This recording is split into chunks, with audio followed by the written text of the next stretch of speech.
The morning of November 9th, 2005, was a date that changed everything forever. At precisely 6:11 a.m., a distressed 911 call came through from the Gentry residence in Robinson, Texas. The caller was Darlene. Her voice, tight with fear, reported that something was terribly wrong. She told the dispatcher that she had woken to find the back door wide open and her husband, Keith, lying in bed, barely responsive. She mentioned that several of Keith's firearms appeared to be missing, adding to her alarm and confusion. When asked for details, Darlene explained that she had not slept beside her husband that night. Instead, she said, she had been in the same room watching a movie and dozed off in a recliner nearby. According to her, she awoke around 6 o'clock to the sound of silence, an eerie stillness that immediately unsettled her. When she walked toward the bedroom, she noticed the open door leading outside, cold air drifting in, and realized something was terribly wrong.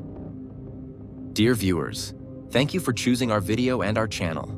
We put a lot of effort into making sure you enjoy being with us.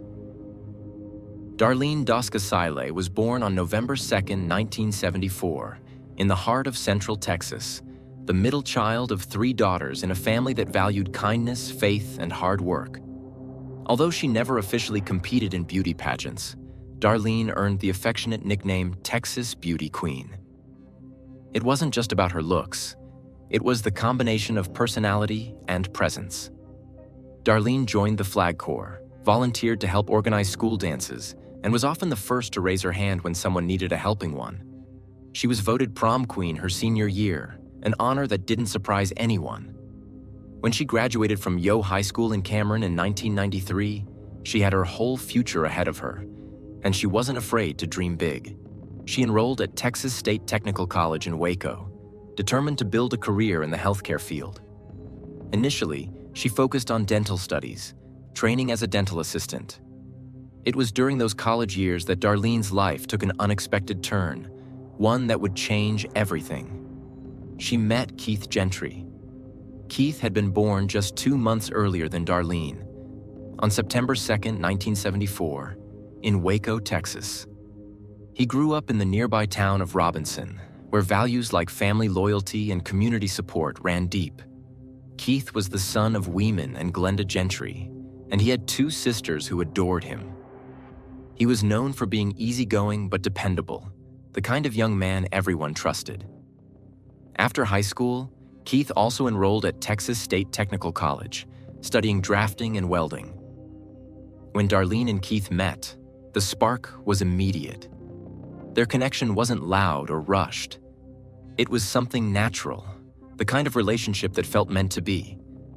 They laughed easily together, spent long evenings talking about their dreams, and quickly became inseparable. Their families were thrilled. Both saw in the other exactly the kind of person they had hoped their child would find. Over time, everyone assumed marriage was only a matter of when, not if. But life, as it often does, had other plans. By 1997, both Darlene and Keith had completed their studies and begun to think seriously about their next steps. Darlene, practical yet romantic, quietly hoped for a proposal. She had pictured the life they could build. A cozy home, maybe children one day, and a shared future filled with love and stability. Keith, however, wasn't quite ready. He cared deeply for Darlene, but felt unsure about the timing. He wanted to make sure he could offer her everything she deserved before taking that next step. Their differing expectations led to long, emotional conversations. Eventually, they decided, painfully, to part ways. It wasn't because of anger or betrayal, but because neither wanted to hold the other back. Their families were stunned. Friends couldn't imagine them apart. For both Darlene and Keith, the separation was devastating. Trying to move forward, Darlene relocated to Dallas, hoping a change of scenery would help her heal. She threw herself into her dental work, renting a small apartment and learning to navigate the city's faster pace. Yet despite her efforts, Dallas never quite felt like home. The constant noise, the impersonal streets, and a few unsettling experiences, including a car theft that left her shaken, made her long for the quiet predictability of Central Texas. After nearly a year, Darlene decided to return home. It was a decision made partly out of exhaustion and partly out of instinct. And as fate would have it, her path soon crossed again with Keith's. Their reunion was almost cinematic. What began as a chance meeting quickly turned into something undeniable. Both had grown, matured, and realized that what they once had was too rare to abandon. This time, there were no doubts. In 1999, Keith proposed, and not long after, they married in a ceremony surrounded by family and lifelong friends. The day felt like the perfect ending. Or perhaps, the perfect beginning. The couple soon bought their first home in Robinson, Texas, a peaceful community just outside Waco. It wasn't extravagant, but it was theirs. A single-story house with a tidy lawn, a white mailbox, and neighbors who waved from their porches. Life seemed good, even idyllic. Darlene continued her work as a dental assistant, but couldn't shake the feeling that something was missing. Her compassion for others had always been her driving force, and she wanted to do more. Encouraged by Keith, she enrolled again in college, this time to pursue her nursing degree. It wasn't easy juggling work, studies, and married life, but Darlene approached it all with determination. Keith, for his part, was immensely proud of his wife. He often told friends that Darlene inspired him to be better, to dream bigger. Together, they represented the kind of love story people admired. Steady, supportive, and genuine. They spent weekends visiting Keith's parents, who lived right next door, sharing dinners, laughter, and small-town moments that seemed simple yet special. By the early 2000s, the Gentrys appeared to have everything figured out. Yet beneath that peaceful surface, life in Robinson was about to grow more complicated. Living so close to family could be both a comfort and a challenge. Keith worked as an engineering assistant at a local electric utility company, a position that provided security and stability. Darlene, who had pursued her passion for healthcare, was now a registered nurse, respected for her compassion and tireless work ethic. Together, their combined incomes provided a comfortable life. They weren't lavish spenders, but they could afford small luxuries, family vacations, home projects, and weekend outings that brought them closer together. Family had always been the center of their world. In 2001, their first child, Chase, was born. A milestone that filled their hearts with joy and their home with laughter. 3 years later, in 2004, they welcomed Cody, and by 2005, their third son, Cade, completed the picture. Friends and neighbors saw the Gentrys as the picture-perfect family. Attractive, successful, and deeply committed to one another. Keith was often seen mowing the yard with one of the boys in tow, while Darlene managed the household with what seemed like effortless grace. With help from both sets of grandparents, the young family built strong routines and traditions. Sunday dinners, birthday parties, and Little League games became cornerstones of their busy but happy life. Photographs from that period showed smiling faces, coordinated outfits, and the quiet pride of two parents who believed they were doing everything right. Yet, as with many families who seemed to have it all, there were struggles that outsiders never saw. Beneath the cheerful exterior, stress had begun to take root. Keith's position required frequent travel across Texas. Days away from home turned into weeks, and the time apart began to weigh on the marriage. Darlene managed nearly everything at home. Nursing shifts that stretched into the night, caring for 3 young boys, and handling the daily logistics of life. Even when Keith returned home, exhaustion often kept him distant. He needed rest, while Darlene needed help. The imbalance quietly eroded the closeness they once shared. Keith noticed it too. He was a responsible man, aware of how much his absence affected the household. By 2004, after long discussions and a fair amount of soul-searching, he made a decision that would change the family's dynamic. He chose to leave his higher-paying, travel-intensive position for a more modest, desk-based job that would allow him to stay home with his wife and children. It was an admirable choice, one rooted in love and practicality. But the consequences came quickly. The new job paid significantly less, and financial tension began to build. Keith, who had always taken pride in being the provider, felt the pressure of every dollar stretched thin. Meanwhile, Darlene's lifestyle habits didn't seem to adjust to the tighter budget. She enjoyed keeping their home spotless and stylish, continued hosting small gatherings, and treated her family to things that kept life feeling normal. To her, maintaining appearances wasn't about vanity. It was about holding on to stability. But to Keith, those choices sometimes felt careless. Arguments began to surface, often revolving around money, priorities, and exhaustion. Friends noticed small changes. Darlene, once radiant and talkative, sometimes seemed distracted. Keith, normally patient, could grow quiet and withdrawn. Relatives would later recall subtle signs, a tone of irritation, an offhand remark, a forced smile during family gatherings. The tension wasn't explosive, but it was persistent, slowly wearing down the bond that had once been unshakable.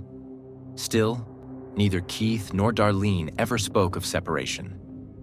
Keith remained deeply committed to his family, telling friends he would figure things out and that every marriage had its rough patches. To neighbors and co-workers, the Gentry still looked like a solid, loving household trying to balance the demands of work, money, and family life. Then came the morning of November 9th, 2005, a date that would forever change everything. At precisely 6:11 a.m., a distressed 911 call came through from the Gentry residence in Robinson, Texas. The caller was Darlene. Her voice, tight with fear, reported that something was terribly wrong. She told the dispatcher that she had woken to find the back door wide open and her husband, Keith, lying in bed, barely responsive. She mentioned that several of Keith's firearms appeared to be missing, adding to her alarm and confusion. When asked for details, Darlene explained that she had not slept beside her husband that night. Instead, she said, she had been in the same room watching a movie and dozed off in a recliner nearby. According to her, she awoke around 6 o'clock to the sound of silence, an eerie stillness that immediately unsettled her. When she walked toward the bedroom, she noticed the open door leading outside, cold air drifting in, and realized something was terribly wrong. Paramedics arrived at the Gentry home within minutes. Keith was still alive but unresponsive. Emergency personnel worked swiftly, stabilizing him as they transported him to Hillcrest Baptist Medical Center in Waco. Doctors immediately placed him on life support as family members rushed to the hospital, clinging to hope. For 2 long days, the waiting room filled with quiet prayers, disbelief, and desperate optimism. But despite every effort, Keith Gentry never regained consciousness. On November 11th, 2005, he was pronounced dead. A moment that shattered the calm of their once peaceful community. The news rippled through Robinson like a shockwave. Keith was well-liked, respected, and known as a devoted father and husband. His passing transformed the family story from one of ordinary challenges to a sudden, unimaginable tragedy. Almost immediately, investigators opened a homicide inquiry. Detectives focused first on the facts. The open door, the missing firearms, the timeline of the early morning call. And soon, attention naturally turned toward the only other adult known to be in the home that night, Darlene Gentry. She was brought in for questioning, not as an accused person, but as a crucial witness, the one who had found her husband and made the emergency call. During her interview, Darlene described the evening of November 8th as uneventful. She had gone out for dinner and drinks with a few close friends, something she said she rarely did. She returned home around 8:30 p.m., expecting a quiet night. But according to her account, Keith wasn't in a good mood. He had apparently discovered a restaurant receipt earlier in the day, a small thing, but one that triggered a familiar argument. To him, it was another example of unnecessary spending, especially now that money was tighter. What might have seemed trivial to outsiders had become a sensitive topic in their marriage. According to Darlene, their argument began like so many others, about finances, priorities, and the exhaustion that had quietly built up between them. Words were exchanged, voices rose, and frustration took hold. Feeling cornered and emotionally drained, Darlene later said she grabbed her car keys and left the house, needing space to calm down. She didn't go far, just drove aimlessly through the quiet Texas roads, letting the stillness of the night absorb her anger. For nearly an hour, she circled familiar streets, trying to make sense of how a simple disagreement had spiraled into hurt feelings. Eventually, when her emotions settled, she turned the car around and drove home. When she returned, the house was dark and still. According to her later statement, she apologized to Keith, wanting to move past the argument and start fresh the next day. Keith, she said, accepted her apology quietly, and the two retreated to separate corners of the house to unwind. Before long, he went to bed in the master bedroom. Darlene claimed she stayed awake for a while longer, watching a movie, and eventually dozed off in a recliner nearby. At approximately 5:15 a.m., Darlene said she woke briefly to the sound of their dog barking. It wasn't unusual. Their pet occasionally reacted to small noises outside or passing cars. Believing it was nothing, she drifted back to sleep. Around 6 a.m., she said she got up again, intending to start the morning routine. As she moved through the quiet house, she noticed the faint chill of dawn air coming from the back hallway. When she entered the master bedroom, she said she tried to wake Keith for work, but he didn't respond. It was then, Darlene claimed, that she saw something that froze her in place. The back door stood wide open. The gun cabinet, which had been locked the night before, appeared to have been tampered with, its contents gone. The scene, as she described it, felt surreal, as if an intruder had entered their home in the night, targeted Keith, and escaped with several firearms, leaving no trace of forced entry. It was a frightening picture. A quiet suburban home, a young family asleep inside, and a supposed break-in that had turned deadly. But as investigators began piecing together the evidence, that version of events soon started to unravel. Detectives on the scene noticed a number of small details that didn't fit the story Darlene had told. The timeline of events she described didn't match the physical evidence. Medical findings indicated that the incident had occurred significantly earlier than Darlene suggested, at a time when she claimed to have been awake, just a few rooms away. According to investigators, the circumstances would have made it nearly impossible to sleep through. More red flags emerged almost immediately. Although Darlene initially reported that several firearms were missing, officers found a number of those same weapons stacked neatly outside the back of the house. It didn't look like the handiwork of a panicked burglar fleeing the scene. Instead, it appeared as though someone had carefully arranged them, almost as if to create the impression of a robbery that hadn't actually occurred. Then came another troubling fact. Only two people had access to the locked gun cabinet, Keith and Darlene. The key was kept in a private location that outsiders wouldn't have known about. For detectives, that detail made the possibility of a random break-in seem increasingly unlikely. Whoever had opened the cabinet wasn't a stranger. They were someone familiar with the home, the family, and their habits. Investigators also examined Darlene's actions in the critical moments after her discovery.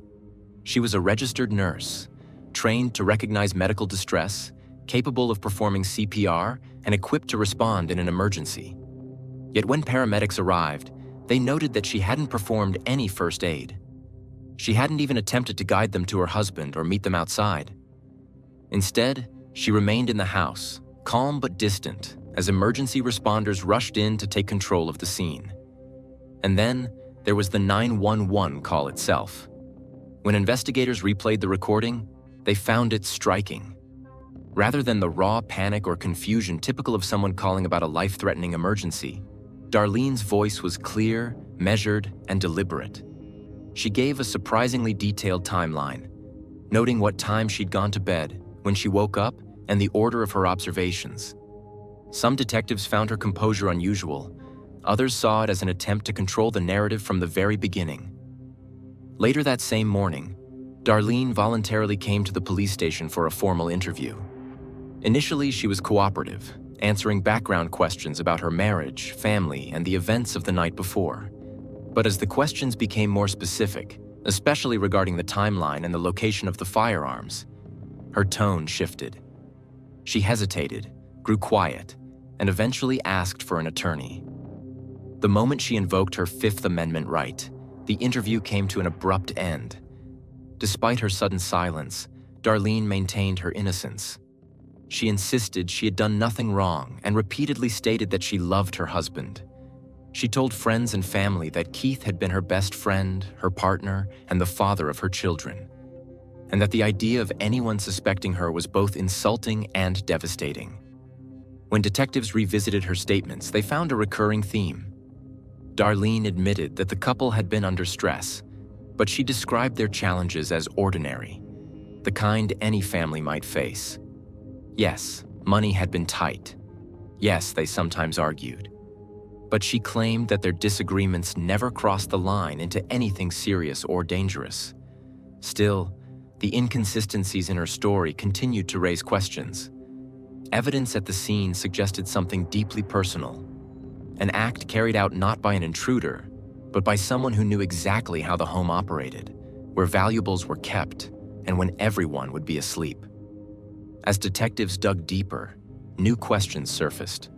Who had both the motive and the access? Could this really have been a random attack in a quiet Texas neighborhood, or was something far more deliberate hiding beneath the surface? Darlene's later statements were filled with emotion. At times, she cried, recalling how much Keith adored their 3 young sons. She said she still couldn't understand what had happened or why. To investigators, her tears seemed genuine, but they couldn't ignore the contradictions woven throughout her version of events. And while suspicion alone wasn't enough to take action, the physical evidence began to tell its own story. With Darlene's consent, detectives conducted a second, more thorough search of the Gentry home. They were expecting to find signs of forced entry, or perhaps clues that an intruder had passed through unnoticed. But the results only deepened the mystery. There were no broken locks, no footprints, and no forced doors. The house, in every way that mattered, appeared untouched. What they did find, however, would quietly shift the entire direction of the investigation. For a while, it seemed as though they might come up empty-handed. Then, deep inside the kitchen trash bin, something caught their attention. A small but suspicious bundle wrapped in paper towels. When officers carefully unwrapped it, they discovered a pair of latex gloves, slightly discolored, hidden beneath layers of discarded household waste. At first glance, the find seemed ordinary. After all, Darlene was a nurse, and gloves weren't unusual in her home. But once the gloves were examined in the lab, the truth they revealed changed the entire course of the case. Inside one of the gloves was a single, .22 caliber shell casing, faint traces of gunshot residue, and, most critically, DNA belonging only to 2 people, Keith and Darlene. It was the first tangible link connecting her to the act itself. Investigators immediately knew they had found a crucial piece of the puzzle. Then came a new discovery, not of evidence, but of motive. As detectives combed through the couple's financial records, they learned that Keith Gentry had a life insurance policy valued between $500,000 and $750,000. For a family that had been struggling under mounting financial pressure, that number stood out. It wasn't proof by itself, but it painted a picture that investigators could no longer ignore. 19 days after the incident, on November 28, 2005, authorities moved forward. Darlene Gentry was arrested and charged with murder. But her arrest was brief. That same day, Keith's parents, who had supported her unwaveringly since the tragedy, stepped in. They posted a $50,000 bond securing her release. To them, Darlene wasn't a suspect. She was family. She was the mother of their grandchildren, the woman their son had loved. Even in the face of mounting evidence, they couldn't reconcile the idea that she might have been involved. For a time, Darlene appeared calm, even optimistic. She continued to maintain her innocence, presenting herself as a grieving widow simply trying to hold her family together. But behind the scenes, investigators were quietly watching, and soon, Darlene's actions would provide them with something far more telling than words. Not long after her release on bail, Darlene reached out to an acquaintance, Robert Pavlovala, a local landowner. She expressed interest in purchasing a small, rural property near Axtell, Texas. The land featured open fields, a few trees, and a peaceful pond that shimmered under the afternoon sun. To Robert, the conversation seemed innocent enough. Darlene told him that the pond reminded her of Keith's love for fishing and that she hoped one day to take their 3 boys there to honor his memory. It sounded touching, even heartfelt. The image of a mother trying to create a place of remembrance for her children. But just a few weeks later, Robert received a second call from Darlene that struck him as odd. Her tone was different, urgent, but vague. She told him she no longer liked the pond and wanted it filled in completely. The sudden change made little sense. Why would someone want to destroy a feature she had once described as a tribute to her late husband? Pavlovala's instincts told him something wasn't right. After thinking it over, he decided to contact law enforcement. When detectives heard about the request, their curiosity turned to suspicion. If Darlene wanted the pond buried, perhaps there was a reason. Something hidden beneath the surface that she didn't want found. Within days, authorities organized a search of the property. The process was meticulous. Divers entered the murky water, moving slowly through the mud and reeds, combing every inch of the pond floor. And then, almost unbelievably, they found it. A .22 caliber revolver, coated with silt and algae, resting quietly at the bottom. Ballistic testing later confirmed what investigators feared. It matched the caliber of the shell casing found in the latex gloves. It was the weapon that had ended Keith's life. For detectives, the discovery was monumental, but they still needed one final piece. Something that would directly link Darlene to the act of concealment. Without that, the evidence, though damning, remained circumstantial. So, they devised a plan. They turned once more to Robert Pavlovala, asking him to play a role in what would become a carefully controlled sting operation. Pavlovala agreed. Following the investigators' guidance, he called Darlene and told her that before he could fill in the pond, he would need to drain the water completely. The goal was simple. If Darlene believed the pond was about to be emptied, she might return to retrieve whatever she had left behind. She didn't hesitate. Over the phone, Darlene remained composed, agreeing politely and without objection. But the next day, just as detectives had predicted, she arrived at the property. Surveillance cameras hidden nearby captured everything. Wearing wading boots and carrying a long metal rod, Darlene stepped into the shallow pond and began poking methodically at the muddy bottom. She moved slowly, focusing on the very same area where investigators had already retrieved the revolver. Her movements were deliberate, her expression calm. She appeared to be searching for something, perhaps unaware that every moment was being recorded by law enforcement. The footage would become one of the most powerful pieces of evidence in the entire case. It was quiet, unspoken proof, not of panic, but of intent. With that, investigators had what they needed. The gloves, the bullet casing, the gun, the insurance policy, and now the footage. All threads that, when woven together, told a story no one could ignore. In February 2007, more than a year after the events that shattered the Gentry family, Darlene Gentry, then 32 years old, stood trial in McLennan County, Texas. The courtroom was filled with reporters, family members, and community residents who had followed every development of the case. The trial lasted 5 tense days. The prosecution's case centered on the surveillance video. Darlene in the pond, probing the exact location where the weapon had been found. They argued that her actions were not those of a grieving widow, but of someone trying to erase the final piece of evidence. Combined with the forensic findings, the gloves in the trash, the staged burglary, and her inconsistent statements, the story became clear. The defense team took a different approach. They called no witnesses during the guilt-innocence phase, relying instead on cross-examinations and procedural challenges. They questioned the reliability of the timeline, the interpretation of the video, and the emotional assumptions being made by the prosecution. But in the end, the mountain of evidence was too high to climb. On February 8, 2007, after just a few hours of deliberation, the jury returned its decision: guilty of first-degree murder. When the verdict was read, the courtroom fell silent. The jurors had made their decision, and there was no mistaking the weight of it. Darlene Gentry was sentenced to 60 years in prison, a punishment that would define the rest of her life. For the prosecution, it marked the end of a long and painstaking journey toward justice. For the Gentry family, it marked the beginning of another, learning how to live with the loss of both Keith and the woman they had once welcomed as their own. During the sentencing phase, prosecutors laid out what they believed had driven Darlene's choices. Her motive, they said, was both emotional and financial, a mixture of resentment, pressure, and opportunity. She had wanted an escape from a marriage that, by many accounts, had grown strained under financial and emotional weight.